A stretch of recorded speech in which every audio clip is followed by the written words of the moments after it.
Hola amantes sobrenatural. Soy el viajero que recorre los rincones más oscuros del misterio. Hoy te traigo un relato basado en hechos reales.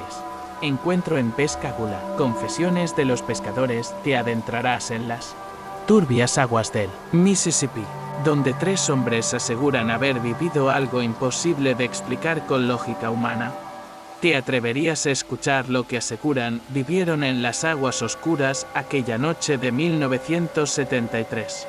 Cuando unas criaturas luminiscentes los levantaron de su embarcación sin dejar rastro de fuerza humana. Ponte tus auriculares ahora, porque a partir de este momento sentirás cada roce del viento y cada murmullo del río como si estuvieras allí mismo. En nuestro mundo existen infinitas realidades que muy pocas personas han visto o experimentado, desde formas de vida que desafían la ciencia hasta susurros del más allá que llegan sin avisar. Y este caso, envuelto en sudor y terror, es uno de los más escalofriantes jamás documentados. Antes de sumergirnos en la historia, déjame pedirte un favor. Escribe en los comentarios la frase "Yo creo en Pascagoula". Con palabras sencillas, ayudas al canal a crecer y nos permites seguir compartiendo relatos como este.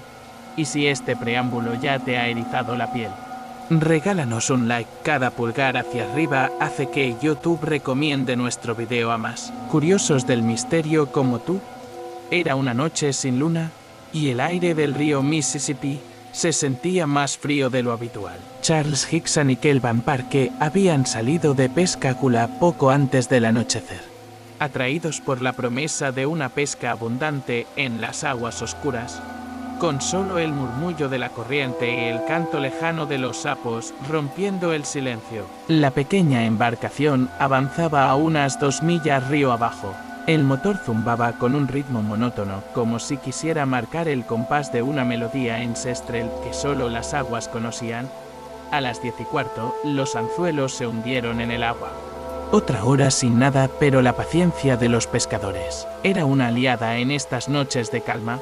Hickson echó un vistazo al cielo, tratando de distinguir alguna estrella, pero la niebla baja cubría toda visión más allá de la orilla inmediata. Podía sentir la humedad pegándose a la ropa y el aroma a vegetación podrida, elevándose desde el río como si el fango respirara en la oscuridad. De pronto, Parke señaló hacia popa con un gesto nervioso. Al girarse, sintió un cosquilleo helado en la nuca. Una luz azulada y difusa flotaba a pocos metros sobre la superficie. No emitía calor, sino un resplandor casi fosforescente, como si decenas de luciérnagas hubieran decidido unirse en un solo haz de energía. Aquella luminiscencia se deslizó sin ruido, deteniéndose a unos 6 metros de la embarcación. Y entonces todos los instintos de sobrevivencia de esos hombres gritaron en su interior. Hickson, con la sangre bombeándole a mil, intentó encender la linterna, pero la corriente eléctrica se interrumpió. Fue en ese instante cuando, a la orilla de su visión periférica, percibieron las figuras. 3 seres humanoides se alzaban sin titubear. Sus cuerpos eran rígidos, cubiertos de una piel gris, arrugada y sin señales de articulaciones visibles. Sus cabezas, ovaladas y desproporcionadas, asomaban enmarcadas por un brillo pálido que parecía brotar de su misma carne. Parke quiso gritar y sus labios temblaron, pero no salió ni un sonido. Fue como si la presencia de aquellas criaturas hubiera sellado su voz y drenado la fuerza de sus músculos. Alargaron sus extremidades hacia la barca. Cada dedo terminaba en una ventosa circular, fría y húmeda, que aspiraba la madera como si quisiera derretirla. Cuando el primero de esos dedos tocó el costado de la embarcación, un zumbido profundo surgió bajo el casco, reverberando en la quilla con tal intensidad que los hombres sintieron una fuerza invisible elevándolos del asiento. El mundo giró y el temblor de sus cuerpos se mezcló con un salto repentino. De pronto, ya no estaban sentados, flotaban en un vacío tibio, rodeados por el resplandor interior de aquellos ojos lisos y dóciles. No había palabras, solo un silencio ensordecedor. Hickson luchó por incorporarse, pero su cuerpo no respondió. Podía sentir el agua fría rozar la barca bajo él y, al mirar hacia abajo, solo divisó el espacio oscuro que separaba el río de la nada. Entonces, La embarcación desaparecería de su vista por un instante que pareció eterno. Lo último que ambos recuerdan antes de perder el conocimiento fue un zumbido eléctrico como un coro de miles de voces distantes hablando al unísono. Después, un vacío absoluto. Cuando volvieron en sí, el motor rugía con vida propia. La luz de sus linternas cruzaba el río en haces nerviosos. Parker y Hickson estaban de pie, temblando, incapaces de comprender cómo habían regresado al asiento ni cuánto tiempo había pasado. La marea seguía su curso y apenas podían distinguir la orilla a lo lejos. Sin embargo, tras ellos, en el agua, no había rastro de las criaturas. El único indicio de su presencia era el sudor frío en sus frentes y la inexplicable cremallera que corría por la piel de sus brazos. Nada en la experiencia de esos pescadores volvió a ser igual. Mientras el cielo se teñía de un mal presagio y el motor parecía esforzarse por mantenerlos a flote, ambos hombres supieron que habían presenciado algo que trascendía la lógica. Pero lo más inquietante aún estaba por revelarse. Espero tu aprobación para continuar con el próximo bloque y desentrañar las cicatrices ocultas que dejó aquel encuentro. Al clarear la primera luz del alba, la barca de Hickson y Parker reposaba prácticamente anclada en la orilla arenosa. El silencio del río era tan absoluto que podían oír, con una nitidez casi obsesiva, cada gota de rocío al desprenderse de las juncias vecinas. Aquella quietud, sin embargo, encubría un eco de calamidad. La madera del casco, allí donde los dedos ventosa habían rozado, mostraba extrañas cicatrices en forma de surcos semicirculares. Casi como si alguien hubiera tallado símbolos arcanos con la uña de un ser inmaterial. Con el corazón latiendo en un compás de desesperación, Charles apoyó la linterna bajo la superficie, buscando rastros de aceite o sedimentos raros. El haz de luz reveló diminutas partículas cristalinas adheridas al barniz gastado, parecidas a escamas, que centelleaban en tonos azulados al girar la lámpara. Aquello no pertenecía a ningún mineral conocido. Parecía orgánico, vivo. Kelvan pronunció apenas en un susurro: esto crece, y al pasar la mano libre por el borde del bote, sintió un cosquilleo húmedo. Las virutas de la sustancia se adhirieron a su piel, retirándose con un suave chasquido que sonó más como un suspiro que como una ondulación marina. Las horas siguientes transcurrieron en un vaivén de dudas y conjeturas. Decidieron trasladar la embarcación a un astillero cercano, a varios kilómetros río abajo, donde un viejo carpintero de puentes de madera, el señor Marston, podría inspeccionar mejor los daños. Mientras empujaban la barca por la orilla, cada paso sobre la arena dejaba huellas y, junto a ellas, diminutas marcas circulares, idénticas a las ventosas de los seres que habían frenado sus latidos la noche anterior. Fue como si el río mismo siguiera el trayecto de su terror, grabándolo en el suelo para que jamás pudieran huir de aquello.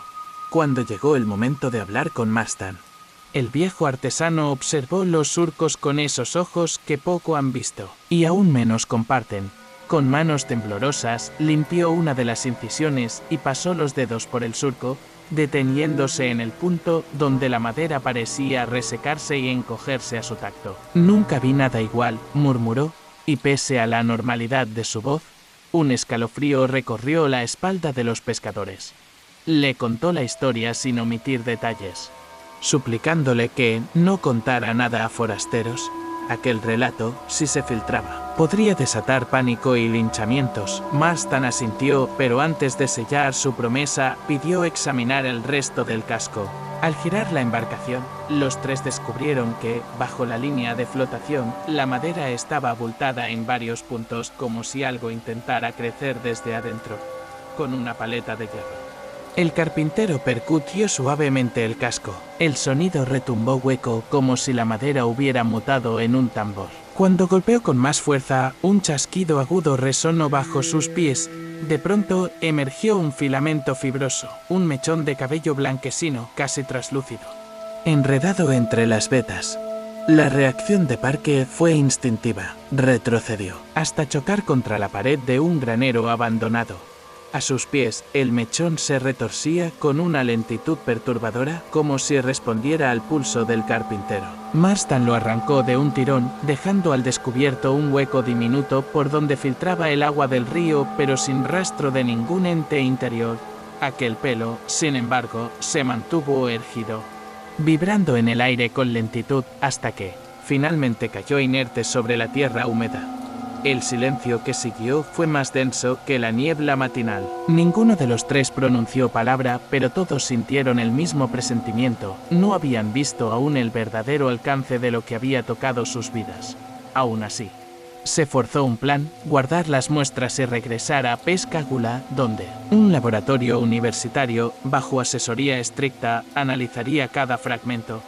Mientras tanto, Charles revisó su teléfono. Lamentablemente, la señal era débil y solo aparecía un punto parpadeante en el mapa. Sin medios de comunicación estables, dependían de su cautela y la discreción del carpintero. Al caer la tarde, con la barca ya cubierta por lonas y las pruebas en un maletín improvisado, Parker y Hickson regresaron al muelle. Nadie les preguntó nada. En aquel pueblo acostumbrado al rumor de los pantanos, la rutina nunca se alteraba. Por un ligero retraso en la pesca, de camino, percibieron un reflejo en el agua. Una luz pálida ascendía desde lo profundo, tan tenue que podría asociarse con las luciérnagas. Pero esta no parpadeaba.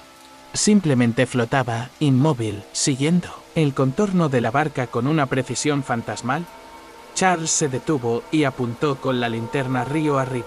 La luz azulada ahora proyectaba dos haces paralelos, como ojos en la neblina. Antes de que pudiera describir lo que sentía, un zumbido grave volvió a inundar el aire, vibraciones tan profundas que el cuerpo humano las siente en la médula. El pulso del río se transformó en un latido universal que atravesó sus huesos y les recordó que ya no estaban solos en el Mississippi. Casi cerraba el día, con dos hombres contemplando la oscuridad creciente y sabiendo que la orilla no era un límite suficiente. Aquellas marcas en la madera, ese cabello imposible, la luz perenne, todo señalaba que algo se gestaba bajo la superficie. Y lo más aterrador aún estaba por emerger, reclamando respuestas para las cuales el mundo y su raciocinio no estaba preparado. Te espero tu aprobación para continuar con el siguiente bloque y desvelar los secretos sumergidos en la noche de Pascagoula. El regreso a Pascagoula se hizo con un aire de pesadez que pesaba en el pecho de Hickson y Parker. Llevaron las muestras, el mechón translúcido, las escamas cristalinas y fragmentos de madera hasta el laboratorio de la Universidad del Sur de Mississippi. Un edificio de ladrillo gris con ventanas estrechas y una puerta de metal oxidada. Al atravesar el pasillo iluminado por luces fluorescentes, el eco de sus pasos levantaba un murmullo espectral que parecía recordarles la presencia de algo que no podría clasificarse en ningún campo de la ciencia conocida. En la sala 217 les esperaba la doctora Evelyn Whittaker, una bioquímica de mirada inquisitiva y manos firmes. Cuando examinó el mechón bajo un microscopio de alta resolución, inclinó la cabeza con curiosidad. Las fibras parecían vasculares, con minúsculas corrientes oscuras moviéndose por su interior, como si aquel cabello estuviese vivo y respirara en silencio. Con cada aumento, las venas translúcidas se llenaban de un pulso tenue, semejante a la luz de una luciérnaga lejana. Parker, detrás, sintió un escalofrío eléctrico cuando la doctora tocó el mechón con pinzas. Un destello azul emergió del portaobjetos y ascendió por la pared, pintando la habitación con un resplandor intermitente. Las pantallas de los monitores titilaron y los gráficos de los equipos de medición CR17 y HPLC comenzaron a dispararse, registrando variaciones de radiación y cambios en la conductividad que no correspondían a ningún isótopo conocido. Evelyn alzó la vista y murmuró: «Esto no debería existir». Mientras trasladaban las escamas cristalinas a la sala contigua, el ambiente cambió. Una corriente de aire helado atravesó el pasillo, como si una puerta oculta se hubiese abierto hacia un túnel subterráneo. Los papeles sobre la mesa de análisis volaron por un instante antes de caer con un susurro sordo. Los fluorescentes parpadearon en la penumbra. Parque creyó distinguir una sombra que se desvanecía en la esquina, demasiado humanoide para ser un simple destello de luz. La doctora decidió entonces proceder con un análisis de resonancia magnética de las muestras. Invirtió horas calibrando los imanes superconductores y revisando las respuestas de los núcleos moleculares ante campos de varios teslas. Cada espectro revelaba una firma típica, enlaces químicos imposibles en cualquier ser terrestre y alteraciones de la materia orgánica que retorcían los límites de la biología. Los cristales, al ser sometidos a ultrasonidos de alta frecuencia, emitieron un canto inarmónico, una vibración gutural que se filtró a través de los altavoces y estremeció el corazón de los presentes. A las 2 de la madrugada, cuando las cuadrículas de datos alcanzaron valores críticos y las alarmas internas del laboratorio parpadearon, Evelyn propuso un experimento arriesgado: exponer el mechón y las escamas a un pulso electromagnético breve, similar al que Parque sintió en el río. Con manos temblorosas, conectó electrodos a un generador de onda cuadrada y fijó los parámetros para un pulso de 10.000 voltios en microsegundos. Antes de activarlo, Hitchcock y Parque se miraron. Conscientes de que cruzaban un umbral, aquello era más un acto de fe que un protocolo científico. Al presionar iniciar, el laboratorio se oscureció por completo. Un estruendo sordo recorrió las paredes y los monitores se oscurecieron. Durante un instante, experimentaron una sensación de ingravidez. Los tubos de ensayo, las sillas y ellos mismos flotaron como si la gravedad hubiera cedido. Fue un suspiro colectivo antes de que las luces volvieran con un destello agudo, dejando ver una imagen imposible en la pantalla de la cámara de alta velocidad. El mechón translúcido se movía con autonomía, retorciéndose y cambiando de forma como un gusano espectral, mientras las escamas se abrían como pétalos en cámara lenta, liberando diminutas partículas que formaban geometrías fugitivas en el aire. La doctora Whittaker, blanca como un fantasma, reunió las pruebas y dirigió la mirada al césped tras la ventana. Allí, en el campo de estacionamiento mal iluminado, una figura se cernía en la penumbra, 3 orbes luminosos suspendidos en formación triangular, idénticos a los ojos que habían perseguido la barca sobre el río. Nadie se atrevió a hablar. El eco del pulso electromagnético aún vibraba en sus huesos. Sin mediar palabra, Evelyn cerró el laboratorio y guardó las muestras en un contenedor de plomo reforzado. Aconsejó a los pescadores regresar a casa y esperar instrucciones, prometiendo mantener la discreción.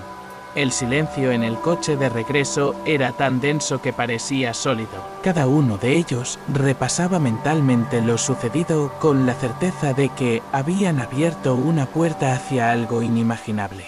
Al llegar a casa, Parque notó que su teléfono tenía un mensaje no leído. Era un simple emoticono de 3 puntos suspensivos, sin remitente.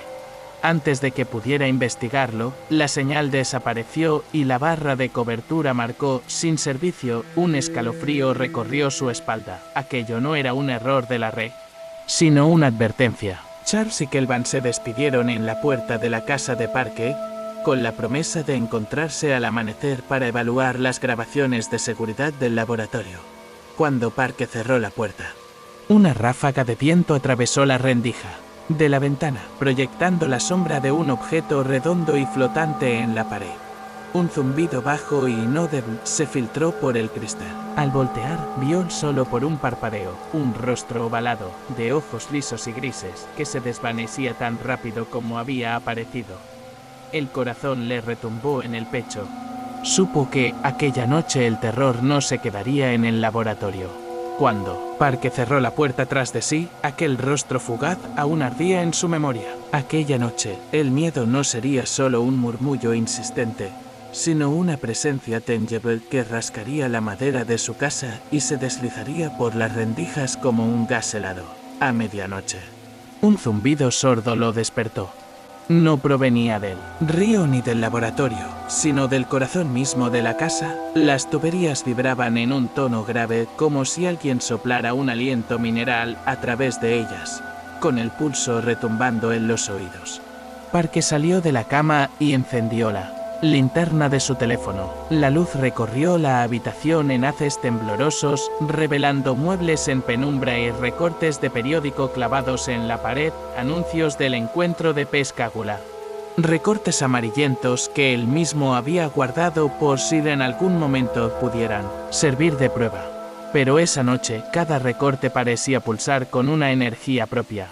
Como si las palabras impresas cobraran vida y murmuraran desesperadas, no confíes. Al dirigirse a la puerta de la sala, sintió un roce contra su pie derecho. Miró hacia abajo y halló un rastro de escamas azuladas, idénticas a las extraídas en el laboratorio, esparcidas como migas desde el umbral hasta el vestíbulo.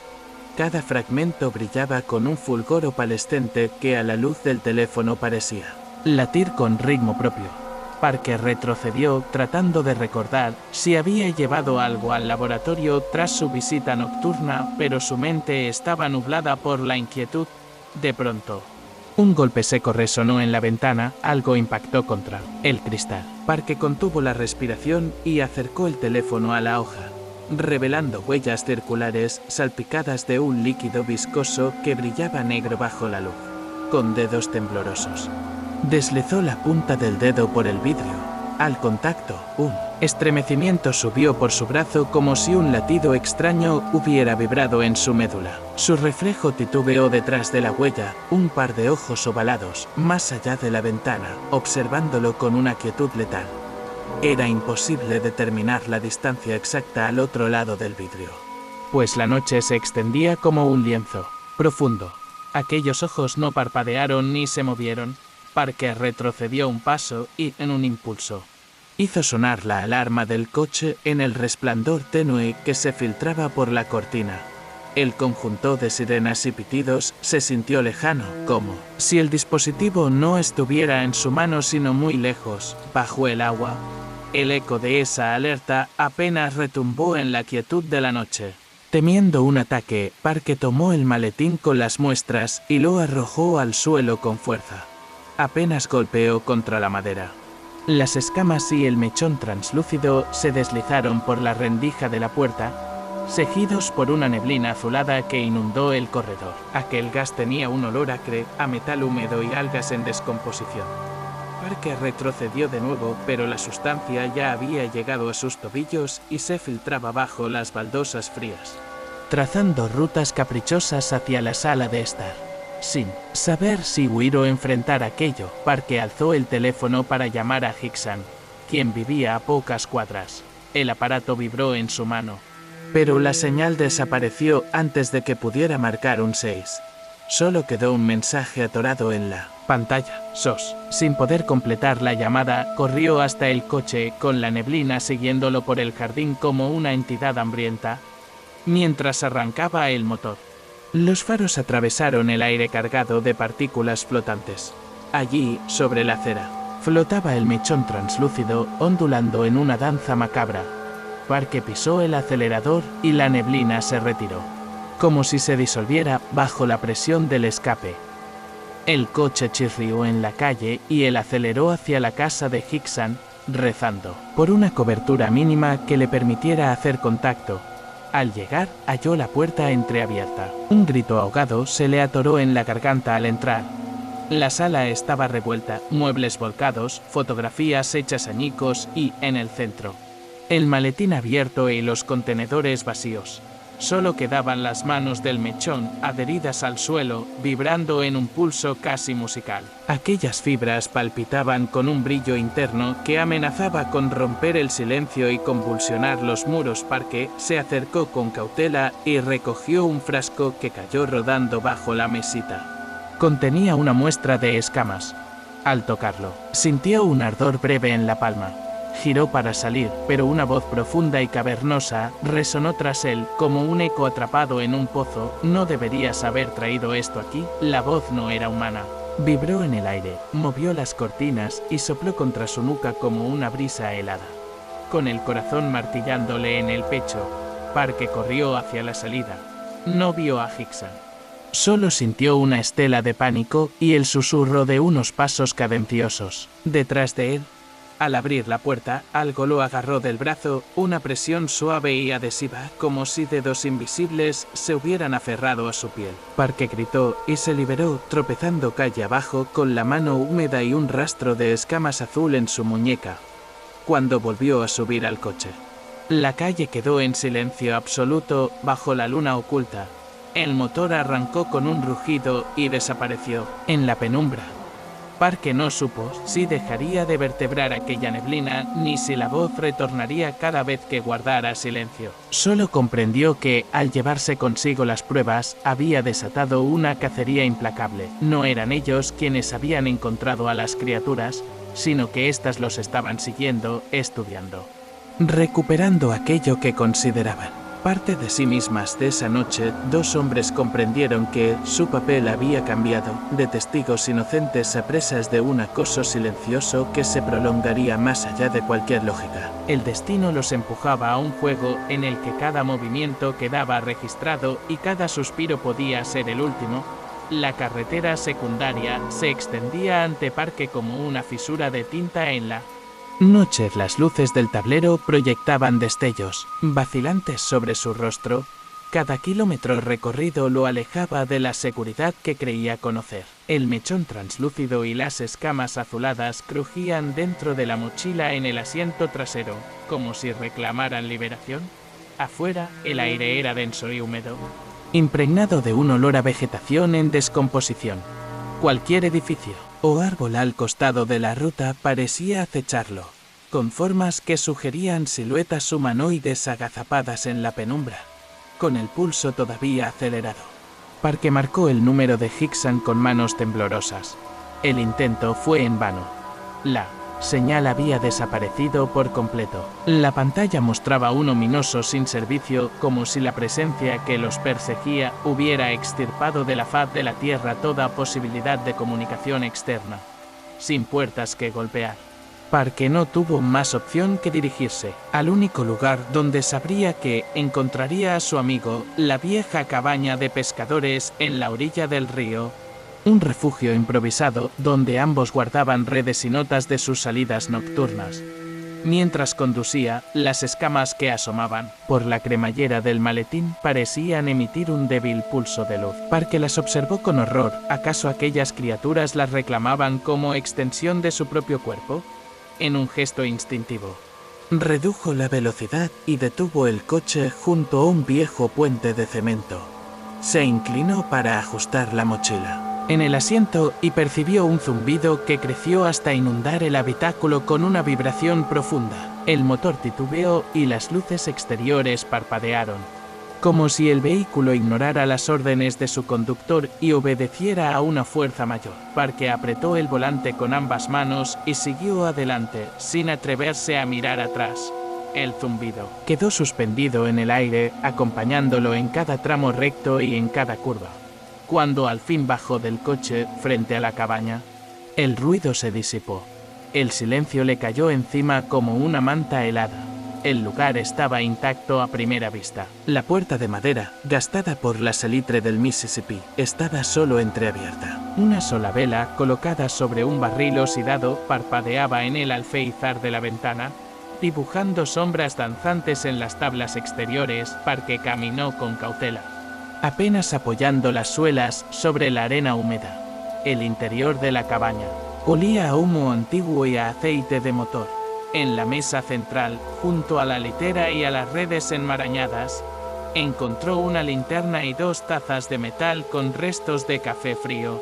Allí, sentado en un rincón, Charles Hickson lo esperaba, con los párpados enrojecidos y las manos cruzadas sobre el regazo. Junto a él, un cuaderno de tapa negra y una cámara de vídeo enchufada a una batería externa. «Lo tuyo fue un escape de película», susurró Hickson sin levantarse, que Parker inclinó la cabeza, incapaz de articular palabra. Con un esfuerzo, apoyó la mochila sobre la mesa y la abrió. Las escamas centellearon por un instante, proyectando facetas de luz sobrenatural sobre las paredes de madera. Hickson frunció el ceño y sacó el cuaderno. En sus páginas había bosquejos de casco de barca con marcas idénticas a las ventosas. Anotaciones sobre análisis químicos y recortes de prensa plastificados. Pensé que el laboratorio era. Seguro, dijo Parker con voz queda. Pero me siguieron hasta mi casa. Añadieron rastros. Ahora advertí que la señal en mi teléfono se corta cuando ellos se acercan. Charles pasó una mano por el pelo y alzó la cámara. En la pequeña pantalla podía leerse la grabación interrumpida por interferencias. Aparecía el pasillo del hospital mientras la doctora Whittaker sujetaba el mechón con pinzas. Y luego un haz de luz azul que crecía tras ella, hasta inundar toda la toma. El eco de ese destello pareció devolver la voz a Parker. No podemos quedarnos aquí. Si se mueven así al nivel de laboratorio y casa, aquí encontraremos la muerte, sin enterarnos. Hickson asintió. De pronto, la linterna cayó al suelo con un chasquido seco. Ambos se agacharon, la bombilla se había roto y las pilas yacían regadas como pequeños cilindros metálicos. Fue entonces cuando retornó ese zumbido cavernoso proveniente de afuera.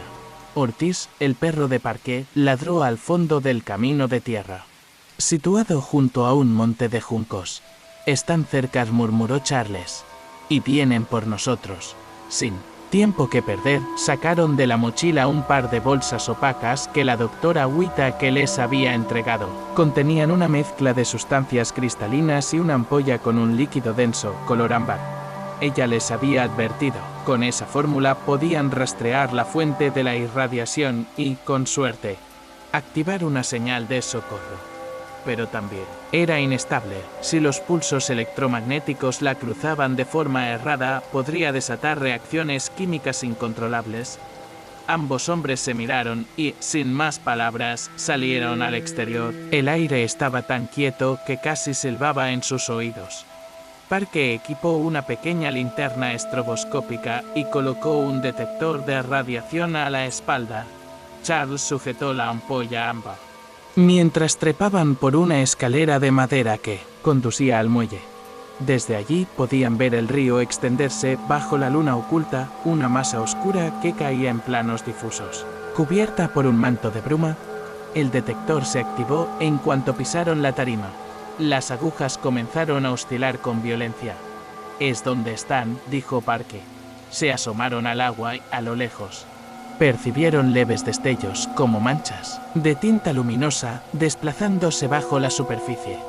No se movían con la corriente, parecían orbitar un punto fijo, concentrándose en una zona donde la niebla era más espesa.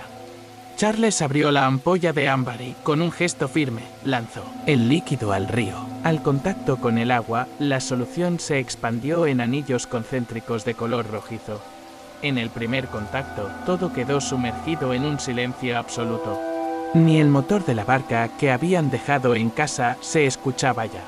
Luego, el agua comenzó a burbujear, levantando una espuma jabonosa que ascendía por las redes y se enredaba en el muelle. De aquel vórtice emergió una silueta. No era humanoide, sino una forma gelatinosa y amorfa, como una medusa de carne translúcida. Del interior de su masa fluían las escamas que parecían provenir de un ser frágil y bruto a la vez. Cuando alzó uno de sus tentáculos, la luz de la linterna estroboscópica lo iluminó por un instante, revelando un ojo liso, encerado, sin pupila ni pestañas. Ese ojo los atravesó, examinándolos con fría curiosidad.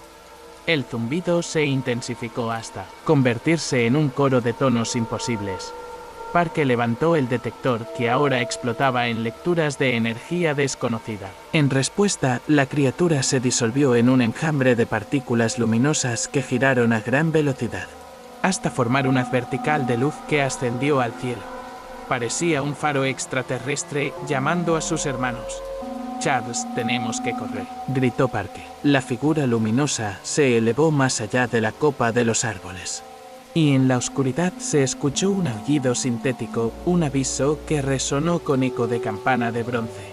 Ambos hombres se precipitaron hacia la orilla, tropezando con las tablas mojadas. El haz de la linterna estroboscópica pintó destellos en el agua al alejarse. Entonces, un crujido fatal, una de las tablas cedió bajo el peso de Charles. Parker apenas tuvo tiempo de girar y ver cómo la barca, aún amarrada, se desprendía y flotaba río abajo, llevándose consigo al hombre que para él lo había sido todo. La corriente se tragó a Hickson en segundos. Parker gritó y extendió la mano, pero el río no se movió en su favor.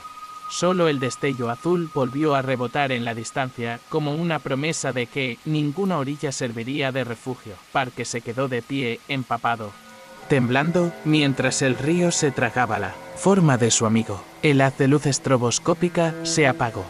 El zumbido se alejó en la brisa.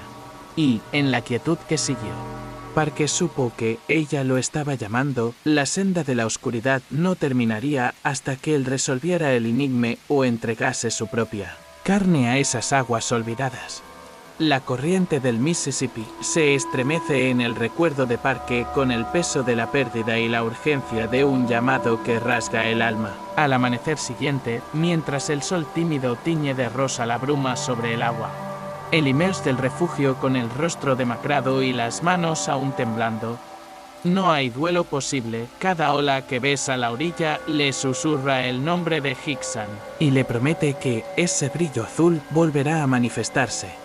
Sin pensar en descanso ni comida, se dirige al laboratorio clandestino de la doctora Whittaker, decidido a traducir la refriega de datos y fósiles etéreos en un mapa que lo conduzca la verdad sumergida. Al llegar, encuentra la puerta entreabierta y un caos de papeles y tubos de ensayo esparcidos por el suelo. En una mesa reposa el diario de Evelyn, con fórmulas garabateadas y diagramas de estructuras submarinas que parecieran replicar la disposición de constelaciones. Entre las anotaciones, Parker descubre coordenadas precisas en latitud y longitud, junto a una hora señalada en código militar.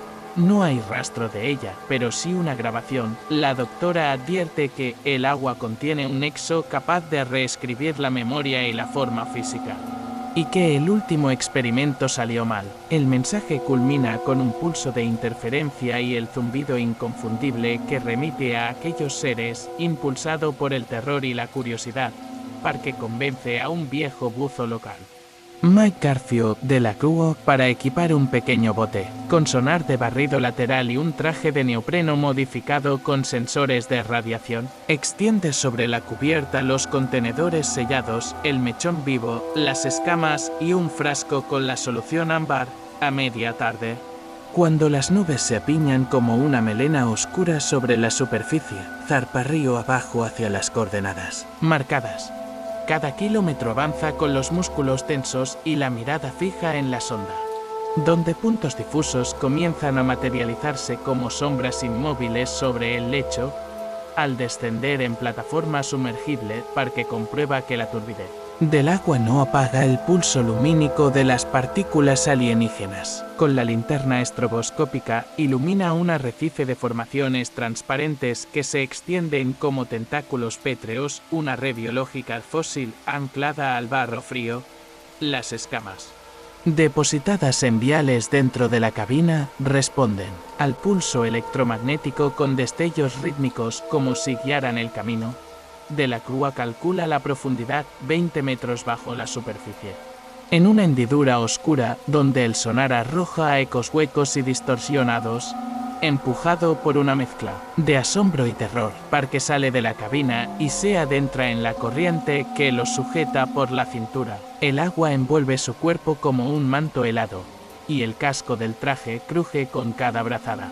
A través de la visera, distingue un pasadizo de rocas translúcidas que resplandecen con un brillo interno.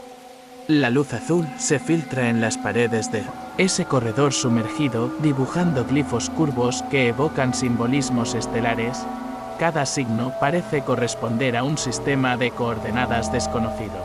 Un mapa vivo hacia el corazón del enigma. Con cautela, Parker avanza hasta una cámara abovedada donde la arquitectura coralina da paso a un material similar al vidrio, más suave y curvado. En el centro reposa un cilindro contenedor de cristal abombado, con una niebla interna que palpita lentamente. Al acercarse, percibe un zumbido grave que surge del propio casco de la estructura, una emisión armónica que sintoniza con la frecuencia de su pulso cardíaco. Parker apoya la mano en la superficie y siente una descarga. Un fragmento de conocimiento extrae datos de su mente. Imágenes de universos y criaturas que orbitan en un caos ordenado. De pronto, la cámara se oscurece y el agua alrededor adopta un tono casi negro. Las escamas alojadas en la mochila vibran tan fuerte que resuenan en el traje. Aquel latido está acompañado de un coro de susurros submarinos. Palabras en una lengua sin fonemas, un canto de criaturas abisales que invocan a alguien. Parque pierde la orientación, y una corriente sutil lo impulsa hacia la base del cilindro. Al girar la cabeza, distingue, tras la neblina interior, la silueta de un ser humanoide en estado de animación suspendida.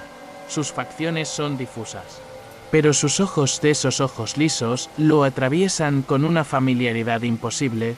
Un estremecimiento lo sacude y la cámara empieza a derrumbarse en un eco de crujidos metálicos. Parque palpa la pared y busca el conducto de retorno, pero el pasadizo parece haberse replegado como una herida viva. La voz soprano de la cámara pronuncia fragmentos de la grabación de Whittaker, mezclados con un murmullo ancestral, la memoria, el nexo, el precio. En un impulso de supervivencia, Parque hace un giro brusco y dispara la linterna estroboscópica. El haz corta la oscuridad, revela la silueta del cilindro colapsando y expulsa un torbellino de burbujas que lo empujan hacia arriba. Cuando sale a la superficie, Parque vomita agua salobre y jadea con rabia. La barca flota intacta bajo un cielo sin luna. De la Crua lo sujeta con firmeza, sin mediar palabra, pisa el acelerador para alejarse de ese punto maldito. En la distancia, la sierra de luces azules marca la zona sumergida como una cicatriz luminosa en el lecho del río. Parque contempla el horizonte oscuro, con el traje rasgado y el corazón cautivo de un abismo que ha desafiado toda lógica. Espero tu aprobación para continuar con el siguiente bloque y descubrir hacia dónde lo guiará la marca indeleble que ha grabado en su mente el corazón del abismo. El amanecer no trajo alivio, sino un letargo pesado que se aferró a Parque desde el momento en que perdió el contacto con Delacroix. Aquella noche en la superficie, mientras el bote avanzaba a toda máquina lejos del epicentro lumínico, había jurado no mirar atrás. Sin embargo, al despertar en una cabaña a orillas del río, su mirada se ha convertido en un péndulo que oscila entre la penumbra de sus recuerdos y el vacío de su presente. Las escoliosis de las vigas de madera crujen con la humedad y el abandono, proyectando sombras en las que Parque cree ver destellos azules. La mochila con las escamas y el mechón translúcido quedó junto a la puerta, bajo un lienzo tejido con hojas secas y lianas. Sobre la mesa, el diario de Whittaker descansa, abierto en una página manchada de tinta y agua salobre. Coordenadas que apuntan a un viejo desembarcadero al otro lado del río. Parque comprende que esa marca nocturna, la memoria reescrita por el cilindro sumergido, le ha regalado un interés morboso por regresar. Su recuesta contra la pared y extiende la mano para acariciar la madera astillada. En su palma aún late el recuerdo de esa descarga, un murmullo eléctrico que le reveló fragmentos de universos ajenos, imágenes de criaturas abisales, de construcciones coralinas que desafían la gravedad y de un altar subacuático donde seres como Higgs y él serían ofrendas. Aquella marca del abismo, lejos de alejarlo, lo que en sum, con una curiosidad voraz, necesita desentrañar el enigma antes de que la sombra interior se trague su cordura. A las 8 en punto, con una linterna estroboscópica en una mano y el detector de radiación en la otra, Parque cruza el puente de madera carcomida que se adentra en el río.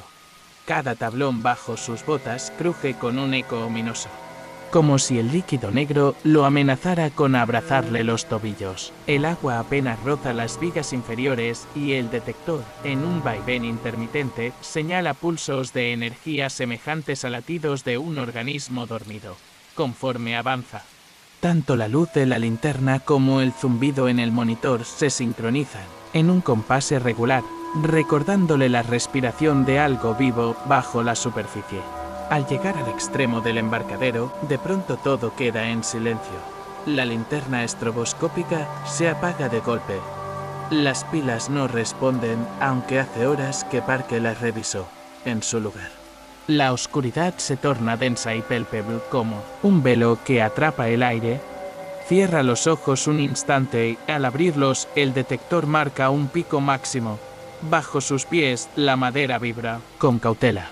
Extiende la linterna hacia el agua y contempla líneas fosforescentes que dibujan patrones fractales. Una constelación submarina concentrada frente a él retrocede un paso. El portal subacuático se ha abierto otra vez, esta vez sin la intervención de Delacroix. Parker apoya la frente en la postura de quien acepta un desafío ineludible: descender. Con el traje de neopreno calado hasta la cintura y el casco de buceo colgando de un brazo, se sumerge sin pensarlo 2 veces. El agua, fría y viscosa, abraza su cuerpo, y la única fuente de luz son las propias partículas alienígenas que palpitan a su alrededor como luciérnagas abisales, 100 metros bajo la superficie.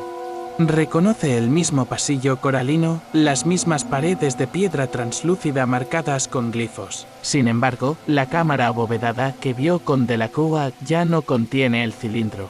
Su espacio ha sido ocupado por columnas de agua que se curvan como un gas vivo.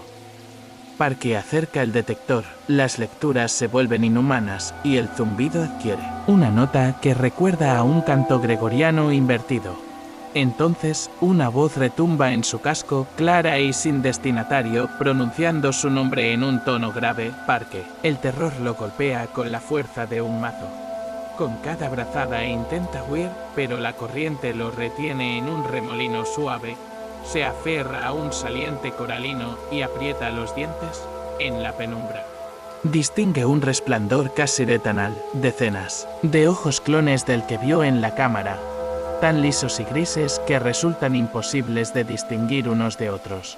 Parker saca la linterna, que al encenderse, revela a su alrededor un enjambre de criaturas abisales con tentáculos finos como hilos de seda y cuerpos incrustados de escamas irisadas. Una de esas criaturas se acerca despacio, sin hacer ruido, hasta rozar el casco de su buceo. Parker siente el casco temblar. La goma de sus guantes se humedece con un limo incoloro. La emisora de su radio, conectada a una pequeña boya en la superficie, emite interferencias en forma de estática, prolongados SSSSSSS que retumban en la cavidad craneal, en la penumbra acuática. Aquel mutismo extiende una tensión cortante. Cada burbuja que asciende parece un golpe de martillo en su conciencia. Sabe que, de rendirse, perderá no solo la vida, sino el fragmento de sí mismo que recuperó tras el pulso electromagnético. Sabe también que aquel nexo del agua actúa como un imán para su mente. Cuanto más se adentre, más se fundirá con las criaturas. Recuerda la grabación interrumpida de Whittaker: solo un alma marcada puede equilibrar el nexo. Con un sobresalto, suspende la linterna y dispara un pulso estroboscópico continuo. El destello rompe la penumbra, revela el contorno arqueado de un altar marino, o quizá un trono, y provoca un aullido colectivo de las criaturas.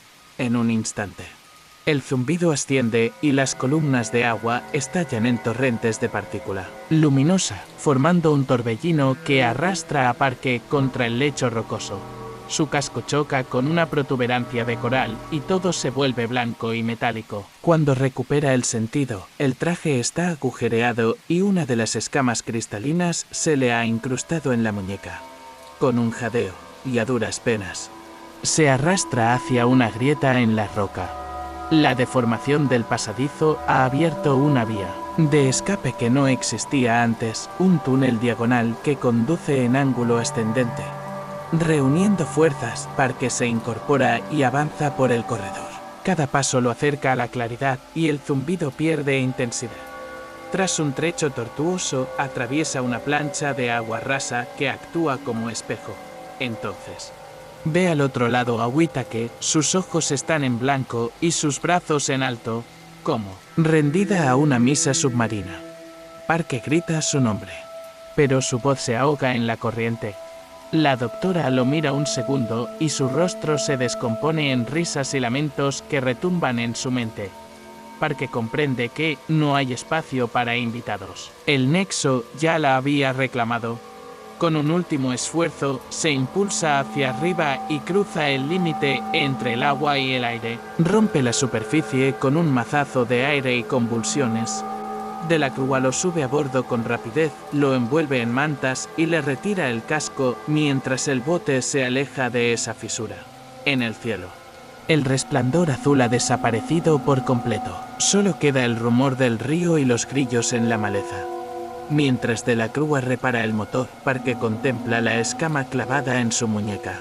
Late con un fulgor tenue como un corazón prisionero, y sabe que ahora carga con la marca indeleble del abismo, un vínculo que lo arrastrará de nuevo hacia las aguas, o lo consumirá en la tierra.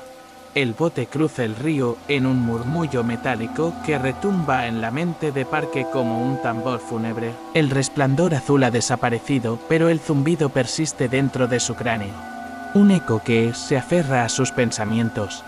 Cada ola que roza el casco le recuerda el momento en que emergió de aquel pozo coralino con la escama incrustada en la piel. Sabe que el nexo sigue vivo bajo sus pies, latiendo como un corazón ajeno, y que el juicio final aguarda en el fondo del Mississippi.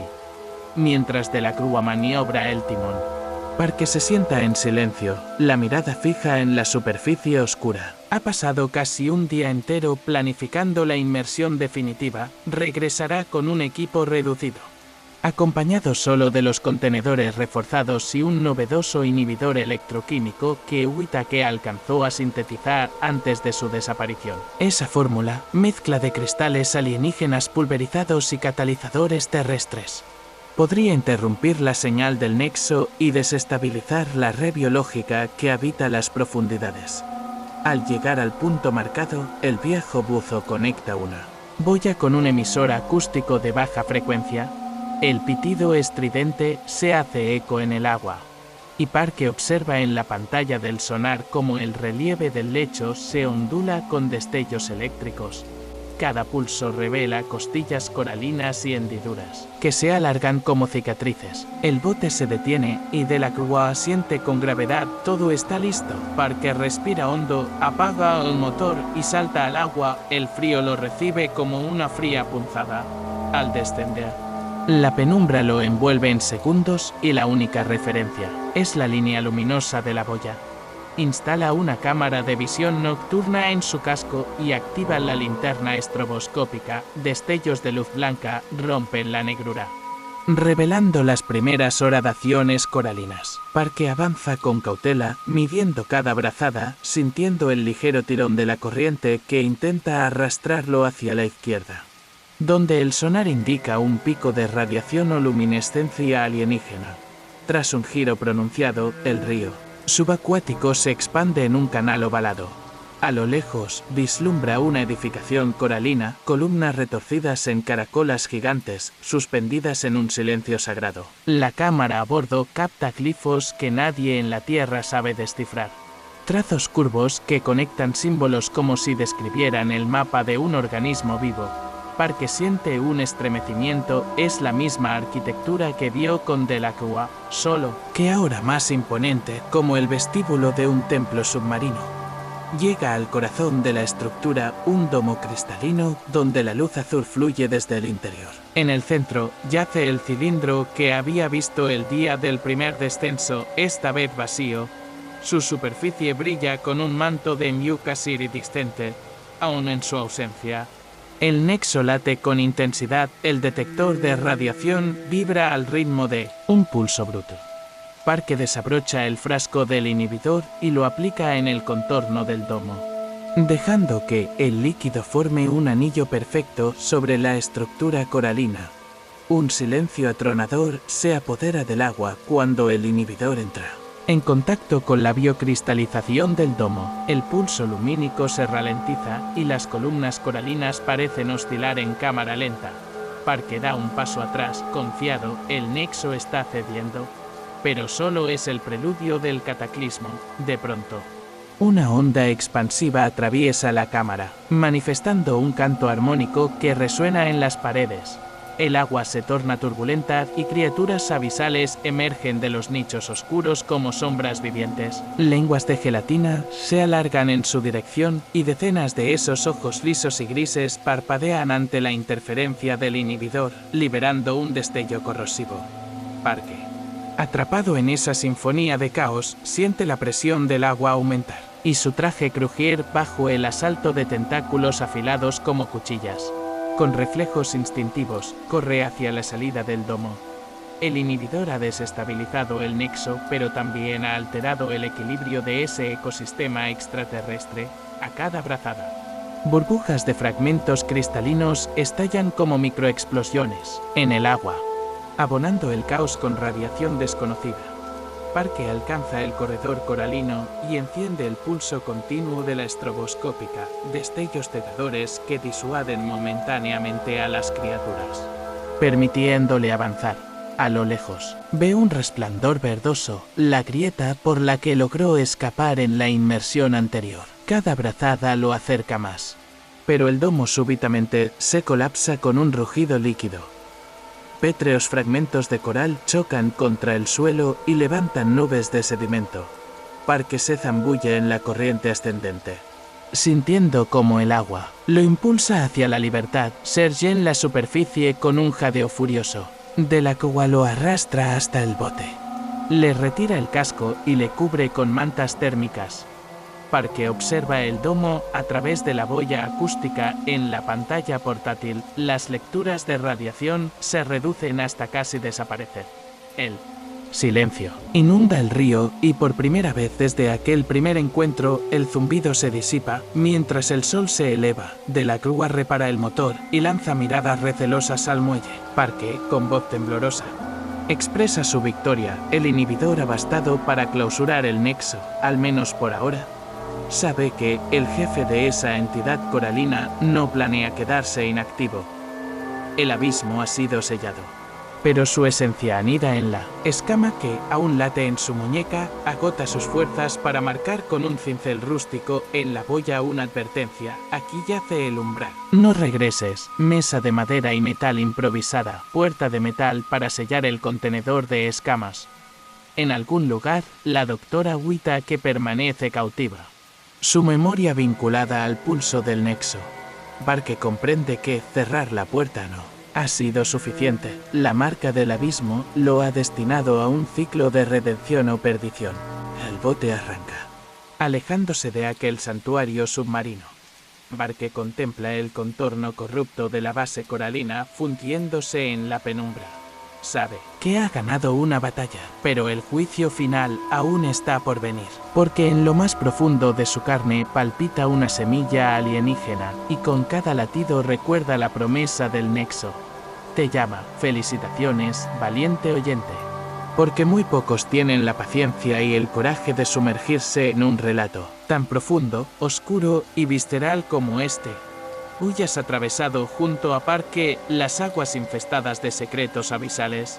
Has sentido latir la escama alienígena incrustada en su carne y has sido testigo del juicio que el Mississippi oculto impone a quienes osan profanar su santuario coralino. Llegar hasta aquí no es un logro menor, es la prueba irrefutable de que tu espíritu inquisitivo resiste el vértigo del abismo y anhela respuestas donde otros encuentran únicamente el silencio. Has recorrido cada brazada de terror híbrido, cada pulso eléctrico que retumba como un eco de universos ajenos, y al final has emergido a la superficie con las manos temblorosas y el corazón encogido. Eres de aquellos pocos que decidieron no apartar la mirada cuando la oscuridad exhibió sus tentáculos más afilados. Esa misma valentía es la que separa a los curiosos de los verdaderos exploradores del misterio. Tú, que has permanecido despierto, consciente del zumbido punzante en tus sienes, ¿mereces sentirte especial y valioso? Ahora quiero que dejes plasmada tu marca en los comentarios con esta frase: soy guardián del umbral en Pescágula. Escribe esas palabras exactamente como las ves aquí. Quiero identificar a los verdaderos valientes, a quienes aceptaron el desafío de este viaje sin regreso. Al comentarlo, Me harás saber que has resistido cada ola de incertidumbre y que estás dispuesto a acompañarnos en futuras expediciones a lo desconocido. Además, esa simple acción ayuda al canal a crecer y a atraer a otros caminantes de la noche que, como tú, buscan historias capaces de retorcer la realidad y sacudir el alma.